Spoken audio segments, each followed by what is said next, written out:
ಮಾಡುವಂಥ ಅಂತೇಳಿ ಎಲ್ಲ ಹೆಣ್ಣು ಮಕ್ಕಳ ಸ್ಪಷ್ಟ ಅಭಿಪ್ರಾಯ. ಇದರಿಂದಾಗಿ ಸಹಜವಾಗಿ ಮತ್ತಷ್ಟು ಏನಪ್ಪ ಅದು ಕುತೂಹಲ ಈ ದಿಶೆಯಲ್ಲಿ ಎಲ್ಲರಲ್ಲೂ ಮೂಡಲಿಕ್ಕೆ ಶುರುವಾಗಿಬಿಡೋದು. ಹೌದಪ್ಪ, ಇದೇನು ಯಾಕೆ ಮಾಡಲಿಲ್ಲ ಇವರು, ಮಾಡಬೇಕಾಯಿತು ಅನ್ನುವಂಥದ್ದು. ಈಗ ತಡ ಆಗಿಲ್ಲ, ಇನ್ನೊಂದು ಸಮಯ ಇದೆ, ಆ ದಿಶೆಯಲ್ಲಿ ಎನ್ಕ್ವೈರಿ ಆಗಬೇಕು ಅನ್ನೋದು ಈ ಮಹಿಳಾ ನಿಯೋಗದ ಒತ್ತಡ. ಇದನ್ನು ಪಾಲಿಸಲೇಬೇಕು ಅನ್ನುವಂತಹ ಒತ್ತಡ.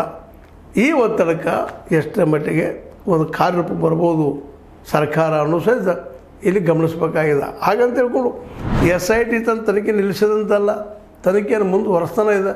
ದಿನಕ್ಕೊಬ್ಬರು ಬೇರೆ ಬೇರೆಯವ್ರನ್ನ ಕರೆಸಿಕೊಂಡು ಮಾತಾಡ್ತಾ ಇದೆ. ಅವರ ಮೂಲಕ ಹೊಸ ಶೋಧನೆ ಮಾಡಿಕೊಂಡು ಸಂಶೋಧನೆ ಮಾಡಿ ರಿಸರ್ಚ್ ಮಾಡಿ ಯಾರಿದ್ದಾರಪ್ಪ ತಪ್ಪಿತಸ್ಥರು ಅವರು ಹಿಡಿಯುವಂಥ ಕೆಲಸವನ್ನು ಮಾಡಲಿಕ್ಕೆ ಅಂತೇಳಿ ನಮ್ಮ ಅನೇಕ ತಜ್ಞರ ಅಭಿಪ್ರಾಯ.